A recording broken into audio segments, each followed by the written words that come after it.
আলাইকুম সবাইকে। আশা করি সবাই অনেক ভালো আছো। চলে আসলাম নতুন একটা ভিডিও লেকচার নিয়ে ম্যানেজমেন্ট সেকেন্ড পেপারের।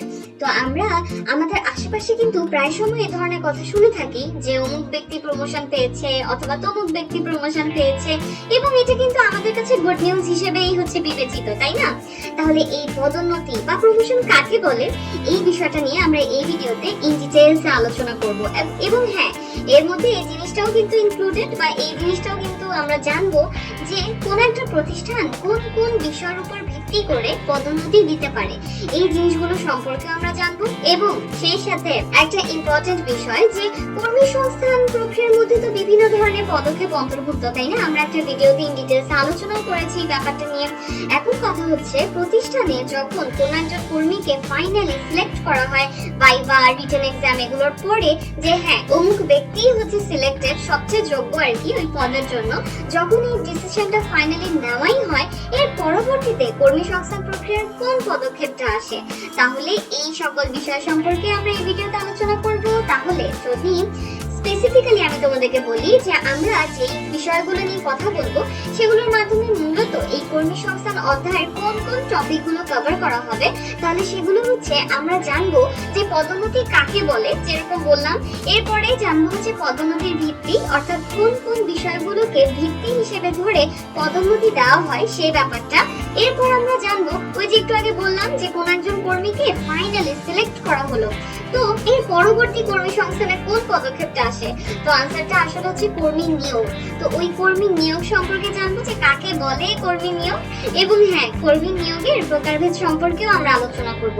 তাহলে চলো পড়াশোনা শুরু করে দেই। প্রথমেই জানা যাক পদোন্নতি কাকে বলে, এই কোয়েশ্চেনের আনসার। তাহলে পদোন্নতি, যেটাকে ইংরেজিতে বলা হয় প্রমোশন, তো কোন একজন কর্মী বর্তমানে যে পদে আছে, তো তার বর্তমানে আসীন পদ হতে উচ্চতর দায়িত্ব এবং সেই সাথে উচ্চতর মর্যাদা সম্পন্ন পদে উন্নীত করাকেই বলে হচ্ছে পদোন্নতি। অর্থাৎ সেই বর্তমানে যে পদে আছে তার থেকেও বেশি দায়িত্ব সম্পন্ন এবং সেই সাথে মর্যাদা সম্পন্ন পদে তাকে উন্নীত করাকেই বলা হয় হচ্ছে পদোন্নতি। অর্থাৎ এর ফলে কি হয়, বোঝাই যায় যে কোন একজন কর্মী বর্তমানে যে পদে আছে তার থেকেও অধিক দায়িত্ব সম্পন্ন এবং তার থেকেও বেশি পদ মর্যাদা সম্পন্ন পদে হচ্ছে নিয়োগ প্রাপ্ত হয়ে থাকে। এবং হ্যাঁ, এটা অবশ্যই একটা ভালো জিনিস যে তখন কিন্তু তার সুযোগ সুবিধাও কিন্তু বেড়ে যায়। তাহলে এটা কিন্তু প্রত্যেক কর্মী যারা প্রতিষ্ঠানে কাজ করছে সবারই কিন্তু একটা ইচ্ছা থাকে যে আমি প্রমোটেড হয়ে আরো বড় পদে যাব, যাতে করে আমার সুযোগ সুবিধা বাড়ে, কিন্তু পদোন্নতি দেওয়ার ফলে দায়িত্বও কিন্তু বাড়ে, এটাও কিন্তু ঠিক কথা। তাহলে বর্তমানে কিন্তু বৃহদায়তন প্রতিষ্ঠানগুলোতে কর্মীদেরকে প্রমোশন দেওয়া বা এই পদোন্নতি প্রদান হিউম্যান রিসোর্স ম্যানেজমেন্টের গুরুত্বপূর্ণ কাজ হিসেবেই কিন্তু বিবেচিত। এবং এই মাত্র যেরকম বললাম যে কোনো একটা প্রতিষ্ঠানে, ধরো তুমি একটা প্রতিষ্ঠানে কাজ করছো, তোমারও তখন ইচ্ছে হবে যে তুমি যাতে প্রমোশন পেয়ে আরো উঁচু পদে যেতে পারো, আরো উচ্চ মর্যাদা সম্পন্ন পদে যেতে পারো, তাই না? তো এটা কিন্তু তখন একটা কি হয় যে এই যে পদোন্নয়ন, এটা কিন্তু কর্মীদের উত্তম কাজের পুরস্কার হিসেবেই কিন্তু বিবেচিত হয়ে থাকে প্রতিষ্ঠানে।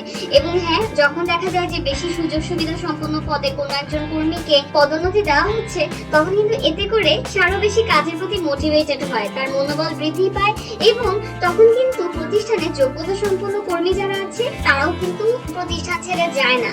তো এভাবে দেখা যায় যে পদোন্নতির কিন্তু বেশ কিছু বেনিফিটস আছে। এখন পদোন্নতির কথা যদি আমরা বলতে চাই, পদোন্নতি বলতে আসলে বোঝায় কি, নিম্ন পদ থেকে উচ্চ পদে উন্নয়নকেই বোঝায়। হ্যাঁ, কিন্তু অনেক ক্ষেত্রে কিন্তু দেখা যায় এরকম যে একই সমান্তরালে কম গুরুত্বপূর্ণ পদ হতে অধিক গুরুত্বপূর্ণ পদেও কিন্তু প্রমোশনটা দেওয়া যায়। এবং এই ধরনের সিচুয়েশনও দেখা যায় অনেক প্রতিষ্ঠানে যে পদোন্নতির ফলে বা প্রমোশন দেওয়ার মাধ্যমে একজন কর্মীর দায়িত্ব কর্তৃত্ব ঠিকই বাড়ছে, বাট তার আর্থিক সুযোগ সুবিধা কিন্তু বাড়ছে না, তাকে অতিরিক্ত আর্থিক সুযোগ সুবিধা দেওয়া হচ্ছে না আগের থেকে। তো এটাকে কিন্তু শুষ্ক পদোন্নতি বলে, এই জিনিসটা কিন্তু মাথায় রাখবে। ওকে, তাহলে আমরা পদোন্নতি সম্পর্কে যা যা জানলাম, আশা করি এটা সম্পর্কে তোমরা এখন আইডিয়া পেয়েছো যে প্রতিষ্ঠানে পদোন্নতি বা প্রমোশন এটা আসলে কাকে বলে। এখন একটা কথা চিন্তা করে দেখো যে কর্মী সংস্থান তো এই উদ্দেশ্য নিয়ে কাজ করে বা এই দিকটাতেই গুরুত্ব দেয় যাতে প্রতিষ্ঠান যোগ্য কর্মীর দিক থেকে এগিয়ে থাকে। তো যেখানে কর্মী সংস্থানের কর্মী রিলেটেড বিষয়গুলো সম্পর্কে আমরা ইন ডিটেইলসে জানতে পারছি এবং কর্মী সংস্থান কাজ যেটা ব্যবস্থাপনা প্রক্রিয়ার এত গুরুত্বপূর্ণ একটা কাজ, সেখানে কর্মীদেরকে নিয়েই বা কর্মীদেরকে গুরুত্ব দিয়েই হচ্ছে যে তোমার প্রয়োজনীয় পদক্ষেপগুলো হচ্ছে গ্রহণ করা হয়ে থাকে। তো সেখানে তো পদোন্নতির বিষয়টা কোনোভাবেই ডিনাই করা যায় না, তাই না? আবার চিন্তা করো, প্রতিষ্ঠান যদি অভ্যন্তরীণ ব্যর্থ থেকে তোমার হচ্ছে কর্মী নিয়োগ করার সিদ্ধান্ত নেয়, তো তখন কিন্তু দেখা যায় অধিকাংশ ক্ষেত্রে পদোন্নতি দেওয়ার মাধ্যমেই পদ পূরণ করা হয়। তাহলে অবশ্যই পদোন্নতি অনেক ইম্পর্টেন্ট একটা বিষয়। তো এই যে এতগুলো আলোচনা করলাম, আশা করি পদোন্নতি কাকে বলে বুঝতে পারলে। এবং সেই সাথে যদি আমরা সবকিছু মিলিয়ে আরেকটু সর্টেড বা গোছানো আরেকটা সংজ্ঞা বলি, তাহলে এটা কিন্তু দাঁড়ায় যে প্রক্রিয়ার মাধ্যমে মূলত একজন কর্মী তাকে তার স্বল্প দায়িত্ব এবং স্বল্প সুযোগ সুবিধা সম্বলিত পদ থেকে তুলনামূলকভাবে আরো উচ্চতর দায়িত্ব, ক্ষমতা এবং মর্যাদা এবং সেই সাথে সুযোগ সুবিধা সম্পন্ন পদে অধিষ্ঠিত করা হয় বা স্থাপন করা হয় বা উন্নীত করা হয়, তাকেই কিন্তু বলা হয় পদোন্নতি, যাকে ইংরেজিতে আমরা বলি প্রমোশন। তাহলে আশা করি পদোন্নতি কাকে বলে আমি তোমাদেরকে বুঝাতে পেরেছি। এখন কথা হচ্ছে, আরেকটা কথা আমি বলেছিলাম একদম ভিডিও শুরুতে, যে কোন কোন বিষয়গুলোর উপর ভিত্তি করে প্রমোশন দিতে পারে কোন একটা প্রতিষ্ঠান। হ্যাঁ, তো এটাই হচ্ছে আমরা এই পর্যায়ে জানবো। এখন কথা হচ্ছে, হিউম্যান রিসোর্স ম্যানেজমেন্টে কিন্তু এই যে পদোন্নতির বিষয়টা, এটা কিন্তু বেশ জটিল এবং সেই সাথে এটা কিন্তু খুব সেনসিটিভ একটা বিষয় এবং অনেক কিছু চিন্তা করেই কিন্তু পদোন্নতি দিতে হয়। কারণ যদি ভুল মানুষকে প্রমোশন দিয়ে পদ পূরণ করা হয়, তখন কিন্তু এটা বাকি যারা কাজ করছে তাদের মনে একটা বিরূপ প্রতিক্রিয়া কিন্তু সৃষ্টি করতে পারে এবং খুব স্বাভাবিক প্রতিষ্ঠানেও কিন্তু বিশৃঙ্খলা সৃষ্টি হতে পারে। তাহলে দেখা যায় যে প্রতিষ্ঠানে তখন কিন্তু একটা অস্বস্তিকর পরিবেশের সৃষ্টি হয় কিন্তু। তো এই জন্য পদোন্নতি জিনিসটা কিন্তু অনেক বেশি চিন্তা ভাবনা করে এরপরে কিন্তু এই পদোন্নতি দেওয়ার কাজটা করতে হয় প্রতিষ্ঠানে। তো এই পদোন্নতির উদ্দেশ্যটা কি? এটা হচ্ছে যারা অধিক দক্ষতা সম্পন্ন কর্মী তাদেরকে সংরক্ষণ করা এবং যারা ভালোভাবে কাজ করছে বা হচ্ছে উত্তম কাজে পুরস্কার দেওয়া এবং কর্মীদের মানসিক শক্তি অক্ষুণ্ণ রাখা, অর্থাৎ কর্মীরা যাতে মোটিভেশন পায় কাজ করার ক্ষেত্রে এবং তারা যেন মানসিকভাবে ভেঙে না পড়ে বা কাজের প্রতি অনাগ্রহী না হয়ে ওঠে। তো এই জিনিসটা কিন্তু পদোন্নতির উদ্দেশ্য। তো এই উদ্দেশ্যটা অর্জন করার জন্যই কিন্তু দেখা যায় যে বিভিন্ন ধরনের প্রতিষ্ঠানে বিভিন্ন বিষয়ের উপর ভিত্তি করে হচ্ছে তোমার পদোন্নতি প্রদান করা হয়, অর্থাৎ বিভিন্ন পদ্ধতি কিন্তু বিভিন্ন ধরনের প্রতিষ্ঠানে অনুসরণ করা হয়। তো কোন কোন ধরনের পদ্ধতি ব্যবহার করা যেতে পারে বা অনুসরণ করা যেতে পারে পদোন্নতি দেওয়ার ক্ষেত্রে, সেটাই হচ্ছে এখন আমাদের আলোচ্য বিষয়। তো ফার্স্টে আমরা যেটা জানবো সেটা হচ্ছে জ্যেষ্ঠত্বের ভিত্তিতে পদোন্নয়ন, অর্থাৎ বিভিন্ন প্রতিষ্ঠান বিভিন্ন বিষয়কে ভিত্তি হিসেবে ধরে পদোন্নতি প্রদানের কাজটা করে থাকে। তো এই ভিত্তিগুলো সম্পর্কে কিন্তু আমরা এখন জানবো। তো প্রথমে আমরা জানবো জ্যেষ্ঠত্বের ভিত্তিতে পদোন্নয়ন। তো কোন একটা পদ হতে উচ্চতর পদে পদোন্নতি প্রদানের ক্ষেত্রে যদি চাকরির মেয়াদটা বিবেচনা করা হয় এবং চাকরির মেয়াদ বিবেচনা করে যিনি বয়োজ্যেষ্ঠ ব্যক্তি তাকেই পদোন্নতি প্রদান করা হয়, তখন তাকে কিন্তু বলা হয় জ্যেষ্ঠত্বের ভিত্তিতে পদোন্নয়ন। তো এটা কিন্তু পদ্ধতিগতভাবে এটা অনেক ইজি অন্যান্য পদ্ধতিগুলোর তুলনায়, যদিও মেয়াদকাল বিবেচনার ক্ষেত্রে কিন্তু অনেক সময় জটিলতা দেখা দিতে পারে। এই জন্য প্রতিষ্ঠানে কি থাকে, আগে থেকে সুস্পষ্ট নীতি নিয়ম যদি থেকে থাকে তখন কিন্তু ইজিলি এই পদ্ধতিটা হচ্ছে যে তোমার পদোন্নয়নটা প্রদান করা যায় বা এই পদ্ধতিটা অনুসরণ করা যায়। তাহলে এই ক্ষেত্রে কিন্তু এই যে জ্যেষ্ঠত্ব বিচারে যখন হচ্ছে কোন একটা প্রতিষ্ঠানে পদোন্নতি প্রদান করা হয় কর্মীদেরকে, তখন এই বিষয়গুলো হচ্ছে যে বিবেচনা করা হয় যে চাকরি হিসেবে মোট কার্যকাল কতদিন বা কত সময় জুড়ে, বর্তমান প্রতিষ্ঠানে যেখানে কর্মী কাজ করছে সেখানে তার মোট কার্যকাল, বর্তমান প্রতিষ্ঠানে বিশেষ পদে মোট কার্যকাল এবং কর্মী স্থায়ী কর্মী হিসেবে স্থায়ী পদে যোগদান করার কার্যকাল ইত্যাদি বিষয়গুলো কিন্তু এই ধরনের পদ্ধতিতে বিবেচনা করা হয়ে থাকে। তো এই জ্যেষ্ঠত্বের ভিত্তিতে পদোন্নয়ন প্রদান করা কিন্তু তুলনামূলকভাবে সহজ এবং ভুল বুঝাবুঝির সম্ভাবনাও কম থাকে এবং যারা অনেক দিন ধরে কাজ করছে তারাও কিন্তু স্বচ্ছন্দ্য বোধ করে যে তারা এতদিন ধরে কাজ করছে, এটার একটা পুরস্কারও তারা পাচ্ছে এই ধরনের। কিন্তু এই জ্যেষ্ঠত্বের ভিত্তিতে পদোন্নয়ন দেওয়ার ক্ষেত্রে কি কিছু অসুবিধাও আছে। হ্যাঁ, এখন অসুবিধা হচ্ছে কি, যারা যোগ্য কর্মীরা আছে তাদের কিন্তু এই বিষয়টা খারাপ লাগতে পারে যে এখানে যোগ্যতার থেকেও মেয়াদটাকে বেশি প্রায়োরিটি দেওয়া হচ্ছে। তো অনেক সময় তারা কিন্তু যেহেতু তাদের যোগ্যতার পুরস্কার পাচ্ছে না, তো তারা কিন্তু প্রতিষ্ঠান থাকতে চায় না। তো এর ফলে দেখা যায় যে যোগ্য কর্মীরা চলে যাচ্ছে। তো এর ফলে কি হচ্ছে, অদক্ষতা বিরাজ করছে না প্রতিষ্ঠানে, এই ধরনের সমস্যা হওয়ার সম্ভাবনা কিন্তু থাকে এই জ্যেষ্ঠত্বের ভিত্তিতে পদোন্নয়ন প্রদানের ক্ষেত্রে। সো এটা হচ্ছে এক ধরনের পদ্ধতি পদোন্নতি প্রদানের ক্ষেত্রে। আরেকটা এখন আমরা জানবো যে সেটা হচ্ছে যোগ্যতা বা মেধাভিত্তিক পদোন্নয়ন। সেটা হচ্ছে যে পদোন্নতি তাদেরকে দেওয়া হতে পারে এই রিলেটেড একটা লিস্ট কিন্তু প্রতিষ্ঠান তৈরি করে থাকে। হ্যাঁ, তো এখন এই পদোন্নতি পাওয়ার তালিকায় যেসব ব্যক্তিদের নাম আছে আর কি, তাদের মধ্য থেকে যারা অধিকতর যোগ্যতা সম্পন্ন এবং মেধা সম্পন্ন তাদেরকে নির্বাচন করাকেই বলা হয় হচ্ছে যোগ্যতা ভিত্তিক বা মেধা ভিত্তিক। অর্থাৎ এখানে কিন্তু নাম থেকেই বোঝা যায় যে যার যোগ্যতা বা যার মেধা বেশি বাকিদের তুলনায় তাকেই কিন্তু পদোন্নয়ন প্রদান করা হবে। তো এটা কিন্তু তুলনামূলকভাবে জটিল আইডেন্টিফাই করা যে কার যোগ্যতা কতটুকু বা কার মেধা কার থেকে কতটুকু বেশি, বাট স্টিল জটিল হলেও যোগ্যতা সম্পন্ন কর্মীরা কিন্তু এটাতে উৎসাহী হয়, কারণ যেহেতু হচ্ছে তারা কিন্তু পুরস্কৃত হচ্ছে তাদের যোগ্যতার জন্য বা তাদের ঠিকভাবে কাজ করার জন্য, তাহলে এটা কিন্তু ভালো যোগ্য কর্মীদের জন্য, তাই না?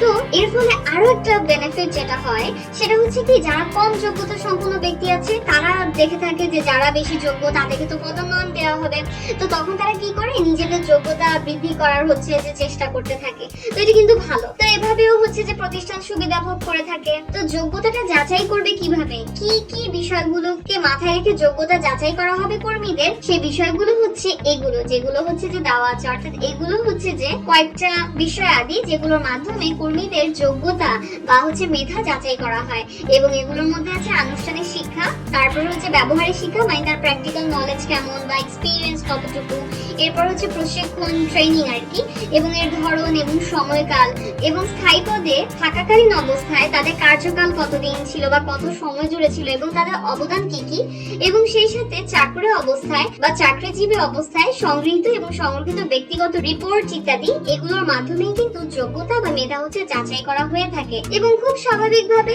যে এগুলোতে এগিয়ে থাকে তাকেই হচ্ছে প্রমোশন দেওয়া হয়ে থাকে। তো এই ভিত্তিতে যদি তোমার পদোন্নতি দেওয়া হয়ে থাকে তাহলে কিন্তু যোগ্য ব্যক্তিরা উৎসাহিত হয়, স্বাভাবিক, কারণ হচ্ছে যে যত বেশি যোগ্য তার প্রমোশন পাওয়ার সুযোগ কিন্তু তত বেশি। তো এতে করে তারা মোটিভেটেড হয় এবং তারা প্রতিষ্ঠান ত্যাগ করতে চায় না। এবং যারা কম যোগ্য ব্যক্তি আছে তুলনামূলকভাবে তারাও কিন্তু যোগ্যতা বৃদ্ধিতে সচেষ্ট হয় এবং তারাও কিন্তু ভালোভাবে কাজ করে। তো প্রতিষ্ঠানের কাজগুলো কিন্তু তখন ঠিকঠাক ভাবে হয়, তাই না? এবং প্রতিষ্ঠানে দক্ষতা বিরাজ করে। কিন্তু প্রবলেম হচ্ছে যে মেধা বা যোগ্যতা না যাচাই করাটা একটু কষ্টসাধ্য, এবং যদি সুষ্ঠু নিয়মিত অনুসরণ করা না হয় এবং যদি কোনো কারণে ভুল বুঝাবুঝি হয় কর্মীদের মধ্যে, তখন কিন্তু প্রতিষ্ঠানে চরম বিশৃঙ্খলা দেখা দেয়। এবং যদি এই ধরনের সিচুয়েশন হয় যে কোনো একজন ব্যক্তি মনে করলো যে না সে যোগ্যতা সম্পন্ন ছিল বাট স্টিল তাকে হচ্ছে প্রমোশন দেওয়া হয়নি, এই ধরনের ভুল বুঝাবুঝি যদি হয় তাহলে তো প্রতিষ্ঠানে অনেক বিশৃঙ্খলা সৃষ্টি হয়, তাই না? তো এই জন্য এই যে মেধা বা যোগ্যতা যাচাই করাটা মুশকিল, এই জন্য হচ্ছে যে তোমার মাঝে মধ্যে এই ধরনের পদোন্নয়ন পদ্ধতিতে প্রতিষ্ঠানের সমস্যার মুখোমুখি হয়ে থাকে। বাট আদারওয়াইজ এই ধরনের পদোন্নয়ন পদ্ধতি কিন্তু বেশ কিছু সুবিধাও কিন্তু বহন করছে। এখন নেক্সট যে পদোন্নয়ন পদ্ধতি সম্পর্কে জানবো সেটা হচ্ছে জ্যেষ্ঠত্ব ও যোগ্যতা ভিত্তিক পদোন্নতি। তো আমরা কিন্তু সোফার দুই ধরনের পদ্ধতি দেখছি পদোন্নয়ন প্রদানের ক্ষেত্রে। একটা হচ্ছে যোগ্যতা বা মেধা ভিত্তিক, এখানে লেখাই আছে, আর এর আগে আমরা কিন্তু করেছি যে জ্যেষ্ঠত্বের ভিত্তিতে পদোন্নয়ন। তো দেখা যাচ্ছে কি এই দুই ধরনের পদোন্নয়ন পদ্ধতির ক্ষেত্রে কিন্তু কিছু না কিছু অসুবিধা আছে। তো এই সকল অসুবিধা দূর করে যাতে সার্বিক সুবিধা অর্জন করা যায়, তো এই উভয় ধরনের পদোন্নয়ন পদ্ধতির সংমিশ্রণে কিন্তু বর্তমানে অনেক প্রতিষ্ঠানে এই জ্যেষ্ঠত্ব ও যোগ্যতা ভিত্তিক পদোন্নতি পদ্ধতি কিন্তু ব্যবহার করা হচ্ছে। তাহলে এই জ্যেষ্ঠত্ব যোগ্যতা ভিত্তিক পদোন্নতি কাকে বলে? তো যোগ্য ব্যক্তি বাছাই করার ক্ষেত্রে প্রতিষ্ঠানে সম্ভাব্য ব্যক্তিদের মধ্য থেকে, অর্থাৎ যাদের যাদের চান্স আছে প্রমোশন পাওয়ার, তো সেই সম্ভাব্য ব্যক্তিদের মধ্য থেকে ব্যক্তির চাকরিকাল এবং ব্যক্তির যোগ্যতা উভয় বিষয়কেই যখন বিবেচনায় নিয়ে পদোন্নতি প্রদান করা হয়, তো তখন সেটাকেই বলে জ্যেষ্ঠত্ব ও যোগ্যতা ভিত্তিক পদোন্নতি। এবং যেরকম বলেছিলাম যে এই আগের যে দুই ধরনের পদ্ধতি সম্পর্কে জেনেছি, ওই দুই ধরনের পদ্ধতির কিছু সীমাবদ্ধতা ছিল, অসুবিধা ছিল বলেছি না? তাহলে ওই অসুবিধাগুলো দূর করে যাতে সার্বিক সুবিধা পাওয়া যায়, তো এই জন্য কিন্তু এই ধরনের পদোন্নতি পদ্ধতি পরবর্তীতে ব্যবহার দেখা যায়। এবং এই ক্ষেত্রে কিন্তু জ্যেষ্ঠত্বকেও যেরকম গুরুত্ব দেওয়া হয় আবার যোগ্যতাকেও গুরুত্ব দেওয়া হয়, এবং আলাদা আলাদা গুরুত্ব প্রদান করে এদেরকে ওটার ফলাফলের ভিত্তিতেই কিন্তু কর্মীকে নির্বাচন করা হয় পদোন্নতি প্রদানের জন্য। এবং এই ক্ষেত্রে পুরাতন কর্মীদেরকেও প্রতিষ্ঠান ধরে রাখা যায়, আবার যারা যোগ্যতা সম্পন্ন কর্মী আছে তারাও সন্তুষ্ট থাকে। কিন্তু এই ধরনের পদ্ধতিতে যেটা একটা সমস্যা প্রতিষ্ঠান ফেস করে, যে এই ধরনের পদোন্নতি পদ্ধতিতে কোন একজন কর্মীকে পদোন্নতি দেওয়া না কষ্টসাধ্য। এই যে আলাদা আলাদা ভাবে বিবেচনা করা হয় যোগ্যতা জ্যেষ্ঠত্ব এই দুটা বিষয়কেই মাথায় রেখে এরপরে হচ্ছে যে পদোন্নয়ন দেওয়া হয়ে থাকে, এই ধরনের ধরনের পদোন্নতি পদ্ধতিতে। তো এই কাজগুলো করা কিন্তু প্রতিষ্ঠানের পক্ষে কষ্টসাধ্যই বটে। তো এভাবেই দেখা যাচ্ছে যে পদোন্নতির ভিত্তিগুলো সম্পর্কে আমরা জেনে নিলাম, অর্থাৎ কোন কোন বিষয়গুলোকে ভিত্তি হিসেবে ধরে প্রতিষ্ঠানে পদোন্নতির জন্য কর্মীকে নির্বাচন করা হয় বা পদোন্নতি প্রদান করা হয় মোস্ট ইম্পর্টেন্টলি। তো সেই বিষয়গুলো সম্পর্কে আলোচনা করলাম এবং দেখতে পাচ্ছি যে 3 ধরনের পদোন্নতি পদ্ধতি কিন্তু দেখা যায় পদোন্নতি প্রদানের ক্ষেত্রে, এবং এক এক ধরনের পদ্ধতিতে এক একটা বিষয়কে হচ্ছে যে তোমার পদোন্নতি প্রদানের ভিত্তি হিসেবে বিবেচনা করা হয়ে থাকে। আশা করি এই বিষয়গুলো সম্পর্কে আমি তোমাদেরকে বুঝাতে পেরেছি। এখন আমরা জানবো যে আমি ভিডিও শুরুতে বলেছিলাম যে আচ্ছা কর্মী সিলেক্ট করা হলো ফাইনালি, যে কাকে হচ্ছে যে তোমার যেই পদের জন্য প্রতিষ্ঠান বিজ্ঞপ্তি দিয়েছে সেই পদে হচ্ছে যে তোমার নিয়োগ করা হবে ফাইনালি রিটেন এক্সাম, ভাইভা ইত্যাদির মাধ্যমে ফাইনালি সিলেক্ট করা হলো। এখন সিলেক্ট করার পরে কর্মী সংস্থানের কোন পদক্ষেপটা আসে, তো ওইটাই হচ্ছে যে আমরা এখন জানবো, এবং যেটা হচ্ছে যে কর্মী সংস্থানের তোমার হচ্ছে কর্মী নির্বাচন পদক্ষেপের পরে কর্মী নিয়োগ এই পদক্ষেপটা আসে। তো এই কর্মী নিয়োগ কাকে বলে? এই কনসেপ্টটা বেশ সোজা, যে কর্মী নির্বাচন প্রক্রিয়ায় বিভিন্ন পরীক্ষা নিরীক্ষা, যে রিটেন এক্সাম, ভাইভা, অথবা হচ্ছে যে অনেক সময় শুধুমাত্র সাক্ষাৎকার গ্রহণ করে, শুধুমাত্র সাক্ষাৎকার গ্রহণ করেই হচ্ছে যে তোমার কর্মী নির্বাচন করা হয়, তো ইত্যাদি বিভিন্ন পরীক্ষা নিরীক্ষা আর কি। এবং খোঁজ খবর গ্রহণের পরে যখন কোনো নির্দিষ্ট ব্যক্তিকে কোনো পদে নিয়োগদানের সিদ্ধান্ত গৃহীত হয় যে হ্যাঁ ফাইনালি অমুক ব্যক্তি হচ্ছে সিলেক্টেড, তার ভাইভা রিটেন সবকিছু মিলায় তাকে আমরা সিলেক্ট করলাম, এই ধরনের সিচুয়েশন যদি হয় যে কোনো পদে নিয়োগদানের সিদ্ধান্ত গৃহীত হয় আর কি, তখন তা বাস্তবায়ন করার জন্য বা কার্যকর করার জন্য যে প্রক্রিয়াটা অবলম্বন করা হয় বা ফলো করা হয় তাকেই বলা হয় কর্মী নিয়োগ। অর্থাৎ কোন একজন কর্মীকে সিলেক্ট করার পরে তাকে ওই পদে, অর্থাৎ ওই কর্মীকে কাঙ্ক্ষিত পদে নিয়োগদানের সিদ্ধান্ত যখন গৃহীত হয়েছে প্রতিষ্ঠানের পক্ষ থেকে, তখন সেটা বাস্তবায়ন করার জন্য যে প্রক্রিয়াটা অবলম্বন করা হয় তাকেই বলা হয় কর্মী নিয়োগ। তো মনে করো কোন একজন কর্মীকে হচ্ছে যে তোমার কোন একটা পদে নিয়োগ দানের সিদ্ধান্ত ফাইনালি গ্রহণ করা হলো প্রতিষ্ঠানের পক্ষ থেকে। এখন এরপরে সেটা কার্যকর করার জন্য নিয়োগপত্র ইস্যু করা, যোগদানপত্র গ্রহণ করা, যথাস্থানে তাকে কাজে নিয়োগ করা, কার্যক্ষেত্রে কর্মীর বাস্তব অবস্থা মূল্যায়ন করা প্রতিষ্ঠানের পক্ষ থেকে, এবং সর্বোপরি কর্মীকে একদম চূড়ান্তভাবে বা স্থায়ীভাবে নিয়োগদান পর্যন্ত যতগুলো কাজ আছে বা যে কার্য প্রক্রিয়া আছে সেটাকেই কিন্তু বলা হয়, অর্থাৎ ওই চূড়ান্ত বা স্থায়ীভাবে নিয়োগদান পর্যন্ত কার্য প্রক্রিয়াকেই কিন্তু বলা হয় কর্মী নিয়োগ। তো বোঝা গেল কর্মী নিয়োগ কাকে বলে এবং কর্মী নিয়োগের মধ্যে কোন কোন কাজ ইনভলভ। আশা করি বিষয়টা আমি তোমাদেরকে বুঝাতে পেরেছি। তো এই যে কর্মী নিয়োগ আমি বললাম মাত্র, তো এই কর্মী নিয়োগ কয়ভাবে হতে পারে? তো অ্যানসারটা স্ক্রিনেই দেখতে পাচ্ছ যে দুভাবে হতে পারে। একটা হচ্ছে স্থায়ী ভিত্তিতে নিয়োগ, একটা হচ্ছে অস্থায়ী ভিত্তিতে নিয়োগ। তো আমরা যদি প্রতিষ্ঠানের পার্সপেক্টিভ থেকে চিন্তা করি বা দৃষ্টিকোণ থেকে চিন্তা করি প্রতিষ্ঠানের, তো প্রতিষ্ঠানের নিচের স্তরের নিয়োগ হচ্ছে অস্থায়ী ভিত্তিতেই কিন্তু করা হয়ে থাকে, সেটা কিন্তু স্থায়ী ভিত্তিতে করা হয়ে থাকে না। অর্থাৎ তারা পার্মানেন্ট ভাবেই কিন্তু নিয়োগপ্রাপ্ত হয় না, নিচের স্তরে যারা নিয়োগপ্রাপ্ত হয় আর কি প্রতিষ্ঠানে, মানে সাধারণত এই ধরনের সিচুয়েশনই হয়। এবং নির্দিষ্ট সময়কাল পর্যন্ত যদি কর্মী ঠিকভাবে তার দায়িত্ব পালন করতে পারে তখনই তার চাকরিটা স্থায়ী করা হয়ে থাকে। এবং উপরের দিকে কি হয় প্রতিষ্ঠানের যে কর্মী নিয়োগের ক্ষেত্রে, অর্থাৎ প্রতিষ্ঠানে তো বিভিন্ন পর্যায়ে হচ্ছে তোমার কর্মী নিয়োগ করা হয়, তো এটা তো বললাম যে নিচের পর্যায়ে কি ধরনের সিচুয়েশন হয়ে থাকে। এখন উপরের দিকে যদি কর্মী নিয়োগ করা হয় তো সেই ক্ষেত্রে অনেক সময় কি হয় যে কন্ট্রাকচুয়াল বেসিসে হচ্ছে যে তোমার কর্মী নিয়োগ করা হয়ে থাকে। অর্থাৎ এই নিয়মটাকে, অর্থাৎ চুক্তিভিত্তিক নিয়োগের নিয়মটাকেও কিন্তু অনেক প্রতিষ্ঠান অগ্রাধিকার দেয় উপরের দিকে কর্মী নিয়োগের ক্ষেত্রে।